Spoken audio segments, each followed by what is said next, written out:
દેવભૂમિ દ્વારકા, પોરબંદર અને સૌરાષ્ટ્રના ઘણા વિસ્તારના ખેડૂતોને આશા હતી કે 1 થી 4 ઓગસ્ટમાં સારામાં સારો વાવણી લાયક વરસાદ થઈ જશે, પણ જોઈએ એવો વરસાદ આવ્યો નહીં. આવા વિસ્તારના ખેડૂતો કે જેમણે પાણી ન હોવાને લીધે હજુ સુધી વાવેતર નથી કર્યું, એવા ખેડૂતો માટે ચોમાસાના પાકની સિઝન વેરવિખેર થઈ ગઈ અથવા તો જતી રહી એવું કહીએ તો પણ ચાલે. ઓગસ્ટ મહિનો ચાલુ થઈ ગયો અને એક અઠવાડિયું પણ પૂરું થઈ ગયું, એટલે કે સૌરાષ્ટ્રના મોટા ભાગના ખરીફ પાકો માટેની વાવણીનો શ્રેષ્ઠ સમય લગભગ પૂરો થઈ ગયો છે. સૌપ્રથમ વાત કરીએ મગફળીની.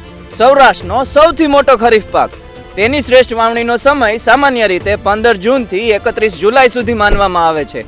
તે પછી વાવણી થાય તો વિકાસ માટે ઓછો સમય મળે, દાણા ભરાવામાં પ્રોબ્લેમ આવે અને ઉત્પાદનમાં પણ ઘટાડો આવવાની શક્યતા રહે છે. બીજો પાક કપાસ, જેના માટે 15 જૂનથી 20 જુલાઈનો સમય વાવેતર માટે શ્રેષ્ઠ ગણાય છે.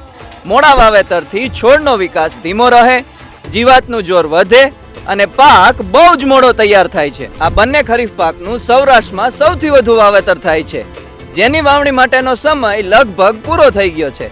અને આ વાત ફક્ત વાવણી બાકી છે એવા ખેડૂતો માટે નથી, જેમણે વાવેતર કરી દીધા છે એમના માટે પણ ઓગસ્ટનો દરેક વરસાદ ખૂબ જ કિંમતી છે. હવે જો વાવણી લાયક વરસાદ થાય તો તમારા મત પ્રમાણે કયો પાક વાવવો જોઈએ, કમેન્ટમાં જણાવો.